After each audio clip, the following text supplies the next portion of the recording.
Welcome to Ram IAS. तो देखिए, आज हम जो बात करने वाले हैं पान पे बात करने वाले हैं, जिसको हम बीटल लीव्स बोलते हैं। आपने सुना भी होगा, खाई के पान बनारस वाला, ये गाना बहुत फेमस है, बनारसी पान। आखिर पान, आप देखना जितने भी रिचुअल्स होते हैं आपके रिलीजियस या धार्मिक होते हैं, उनमें पान को चढ़ाया जाता है। पान को बहुत पवित्र माना जाता है। तो पान ऐसा क्या है, और इंडिया भी उसे बहुत ज़्यादा एक्सपोर्ट करता है। But over a period of time धीरे धीरे क्या हुआ कि पान की जो डिमांड थी वो मार्केट में कम हो गई। जैसे पहले आप देखते होंगे, हर चौराहे पे, हर कोने पे चौरसिया पान भंडार हुआ करता था। बट जब से ये गुटखा आया तो गुटखा ने उसको रिप्लेस कर दिया। और हम ये भी समझे कि कैसे क्लाइमेट चेंज क्योंकि ग्लोबल वार्मिंग हो रही है, तो उससे हमारे पान के कल्टीवेशन पे क्या इम्पैक्ट पड़ रहा है। अब देखते हैं हम आगे। बीटल लीफ की बात करें तो सिंपल, जिसको हम पान बोलते हैं, और इसके लिए ऑप्टिमल कंडीशन क्या चाहिए। आप ऑप्टिमल कंडीशन की अगर बात करेंगे तो इसको बहुत शाइनी सनलाइट की जरूरत नहीं होती, पार्शली शेड की जरूरत होती है। क्लाइमेट अगर देखें तो वार्म एंड ह्यूमिड क्लाइमेट चाहिए। इसलिए आप देखना बिहार में बहुत ज़्यादा होता है, आपका यूपी में बहुत ज़्यादा होता है, वेस्ट बंगाल में बहुत ज़्यादा होता है। वेस्ट बंगाल तो लार्जेस्ट प्रोड्यूसर ऑफ पान है। तो वार्म एंड ह्यूमिड क्लाइमेट चाहिए होता है, टेम्परेचर भी हाई हो और ह्यूमिडिटी भी हो। तो वो टेम्परेचर लगभग आपको 25 से 35 डिग्री सेल्सियस के करीब चाहिए। रेनफॉल अगर देखें तो 150 से लेकर 400 सेंटीमीटर के करीब आपको रेनफॉल की जरूरत होती है। सॉयल, ल्यूमी सॉयल, फर्टिलाइज जो जिसकी फर्टिलिटी हाई हो उस तरह की सॉयल की हमें जरूरत होती है इसके लिए। एल्टीट्यूड, बहुत ज़्यादा एल्टीट्यूड की जरूरत नहीं है कि जैसे आपका टी लीव्स होती हैं या कॉफ़ी होती है तो उनके लिए एल्टीट्यूड चाहिए, इसके लिए एल्टीट्यूड की जरूरत नहीं है। सनलाइट मैंने अभी बताया बहुत शाइनी नहीं चाहिए, पार्शली शैडो भी चाहिए इसमें। तो ये इसके लिए ऑप्टिमल कंडीशन चाहिए पान के कल्टीवेशन के लिए। बात आती है, हम इतना एम्फेसाइज क्यों कर रहे हैं पान को, क्योंकि आप ये मैप देखिए, इसमें जब आप देखेंगे तो ये जो बीटल लीफ का कंजम्पशन है, ये पान का कंजम्पशन है, पूरा इंडिया, नेपाल, भूटान, बांग्लादेश, पाकिस्तान, अफगानिस्तान, फिर उसके बाद साउथ ईस्ट एशिया में चले जाइए, Myanmar, Thailand, Laos, Cambodia, Vietnam, Malaysia, Singapore, Indonesia, बुरनई, Philippines, ये पूरा एरिया जिसको हम आसियान बोलते हैं, ये पूरा एरिया पान को कंज्यूम करता है। सो अगर इंडिया पान को ज़्यादा प्रोड्यूस करेगा तो एक्सपोर्टिंग पोटेंशियल उनका इंक्रीज होगा।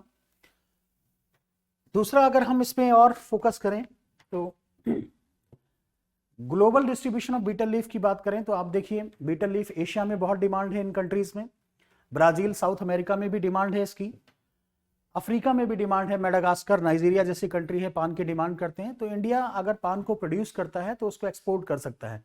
इससे जो फार्मर्स की इनकम है, जैसे फार्मर, लो लेइंग एरियाज में फार्मर हैं, बिहार के फार्मर हो गए, वेस्ट बंगाल के फार्मर हो गए, उड़ीसा के फार्मर्स हो गए। जैसे आपने एक बहुत फेमस पान होता है जिसको मगही पान बोलते हैं बिहार में, तो वो पान प्रोड्यूस करके ये जो लो लेइंग, जो पुअर स्टेट्स हैं जैसे बिहार, आपका वेस्ट बंगाल, उड़ीसा, ये सब क्या कर सकते हैं, उसको एक्सपोर्ट करके इनकम को जनरेट कर सकते हैं, फार्मर की इनकम को इंक्रीज किया जा सकता है। एक्सपोर्ट पोटेंशियल भी है इसका। Country has exported betel leaves, betel nuts and areca nuts to the world in 2023 and 2024, और इसका अमाउंट दिया हुआ है इसमें कि इतने टन हम एक्सपोर्ट करते हैं। इसको और एनहांस किया जा सकता है आने वाले टाइम में। एक्सपोर्ट डेस्टिनेशन कौन कौन से हैं अगर हम एक्सपोर्ट करते हैं तो कनाडा में भी एक्सपोर्ट होता है पान लीव्स को, एक्सपोर्ट किया जाता है। प्लस अब बांग्लादेश में एक्सपोर्ट किया जाता है, भूटान में एक्सपोर्ट किया जाता है, नेपाल में एक्सपोर्ट किया जाता है। Along with that south east Asian countries हैं, थाईलैंड, मलेशिया, ठीक है, लाओस, कंबोडिया, वियतनाम, इन कंट्रीज में एक्सपोर्ट किया जाता है। सो एक्सपोर्टिंग पोटेंशियल बहुत ज़्यादा है।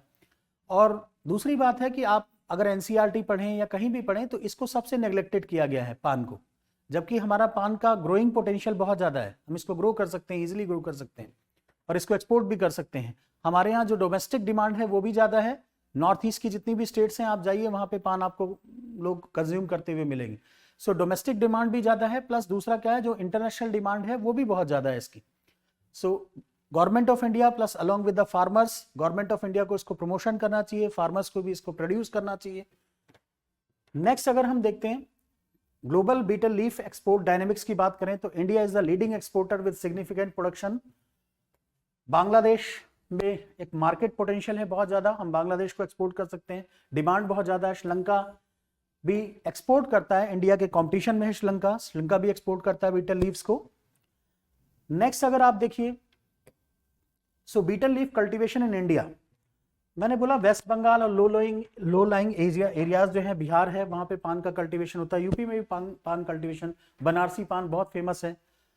महाराष्ट्र में इसको कल्टीवेट किया जाता है, डिमांड भी बहुत है। असम में कल्टीवेशन भी है और कंजम्पशन भी बहुत ज्यादा है। आंध्र प्रदेश में कल्टीवेशन कंजम्पशन बहुत ज्यादा है। बिहार, गुजरात, उड़ीसा, कर्नाटका, मध्य प्रदेश, राजस्थान, वेस्ट बंगाल, इन सब स्टेट्स में इसका कंजम्पशन भी ज्यादा है प्लस इसका प्रोडक्शन भी ज्यादा है। नेक्स्ट पॉइंट अगर हम इसमें नोटिस करते हैं तो varieties of leaf in India, her state में अलग अलग नॉमेनक्लेचर दिया जाता है। तो इसमें मोस्ट फेमस पान जो आप अगर हमारे नॉर्थ इंडिया में देखिए, तो अगर हम नॉर्थ इंडिया में देखेंगे तो मगही पान बहुत फेमस है। बंगला पान होता है, मगही पान होता है, देसी पान होता है, ये सब बहुत ज्यादा फेमस है। सो वेस्ट बंगाल में देखेंगे तो सांची पान है, बहुत ज्यादा फेमस है। ठीक है, आपका सिमरुली पान, बंगला पान बहुत फेमस है। काली बंगला बहुत फेमस है। महाराष्ट्र में काली पत्ती जो है वो बहुत फेमस है महाराष्ट्र में। ठीक है, सो कपूरी पान बहुत फेमस है। इस तरह से बहुत सारी वेराइटीज हैं जो पान की फेमस हैं इंडिया में, और इनको हम एक्सपोर्ट भी कर सकते हैं। प्लस इसके साथ साथ अगर पान में देखा जाए तो जो लीव्स हैं, बीटल लीव्स, इसके बेनिफिट्स क्या हैं? क्योंकि अभी तक ना एक नेगेटिव परसेप्शन बना हुआ है बीटल लीव्स का।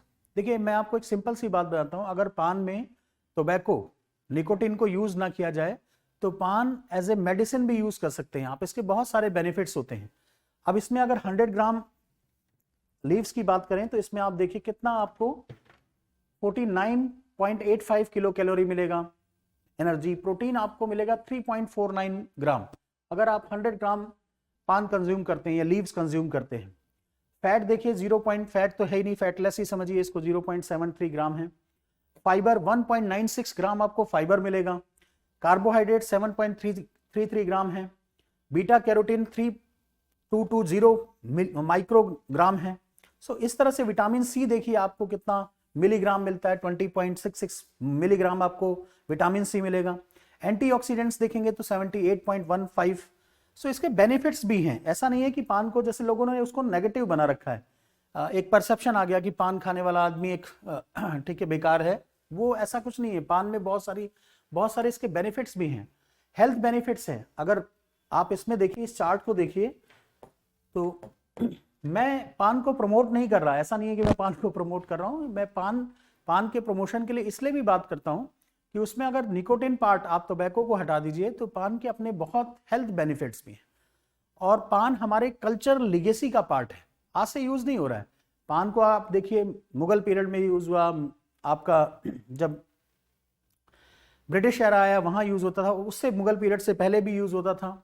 सो हमारी कल्चरल लिगेसी है, कल्चर में पान को यूज किया जाता था। इवन आप जब कथा सुनते हैं तो उसमें भी पान, तंबूल बोलते हैं इसको, तांबूल बोला जाता है, तांबूल रखा जाता है। शादी ब्याह होता है, उसमें अगर कोई रस्म है तो उसमें तांबूल को यूज किया जाता है। तो इसका मतलब ऐसा नहीं है कि पान पूरी तरह से नेगेटिव है। अब इसके हेल्थ बेनिफिट देखिए, वाउंड हीलिंग में काम आता है, ये कहीं घाव हो गया वहां काम आता है। एंटीऑक्सीडेंट्स होता है, रेडिकल्स जो एक्स्ट्रा रेडिकल्स जनरेट होते हैं उनको न्यूट्रलाइज कर देता है ये। प्लस एंटी माइक्रोबियल भी होता है, एंटी इन्फ्लेमेटरी होता है, डाइजेशन को ठीक करता है आपका। ठीक है, पेन हो रहा है तो पेन, दर्द को कम कर देता है पान। प्लस एंटी डायबिटिक, सबसे बड़ी डायबिटीज की प्रॉब्लम है, पान के पत्तों को खाइए आप, डायबिटीज, एंटी डायबिटिक होता है, तो ये यहाँ भी हेल्प करता है। इस चीज को आप देखिए, इसको ब्लड शुगर को रेगुलेट करने में हेल्प करता है। ये सारे बेनिफिट्स एक आम आदमी नहीं जानता कि पान के इतने बेनिफिट्स हैं। नेक्स्ट देखिए, और अगर हम हेल्थ बेनिफिट्स की बात करें इसके पान के, तो वेट लॉस में हेल्प करता है आपका, आपके मेटाबॉलिज्म को, अगर आप पान खाते हैं तो आपके मेटाबॉलिक रेट को इंक्रीज करता है। Next is wound healing. Wound healing में इसका जो जूस होता है, लीफ का जूस, आपको कहीं चोट लग गई तो उसको यूज कर सकते हैं आप।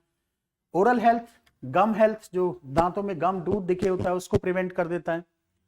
रेस्पिरेटरी हेल्थ की बात करें तो आपको कफ से रिलीव करता है, फैसिलिटेट ब्रीथिंग में हेल्प करता है, पेन रिलीव करता है, पेन रिलीवर का काम करता है। अभी मेंटल हेल्थ क्या होता है, आपको अगर जैसे एंजाइटी हो रही है या बहुत ज्यादा टेंशन हो रही है, पान खाइए, तो आप पान के पत्ते को खाइए, मतलब पान, मैंने बोला टोबैको को अवॉइड करिए, उसके बाद पान आपके लिए औषधि का काम करती है।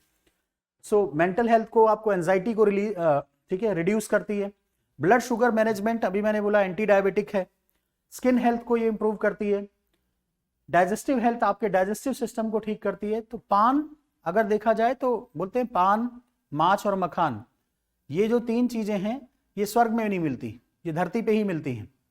सो पान हमारे लिए एक वरदान है, बस उसको टोबैको के साथ मिक्स ना किया जाए, बाकी तो सब इसमें अच्छा है।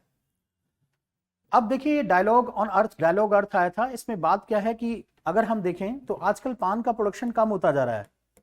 पान का प्रोडक्शन कम इसलिए हो रहा है कि इसमें ब्लैक स्पॉट्स बन जाते हैं, ब्लैक स्पॉट्स, जिसको हम क्लोरोसिस बोलते हैं। क्लोरोसिस भी होता है इसको, क्लोरोफिल भी कम हो जाता है।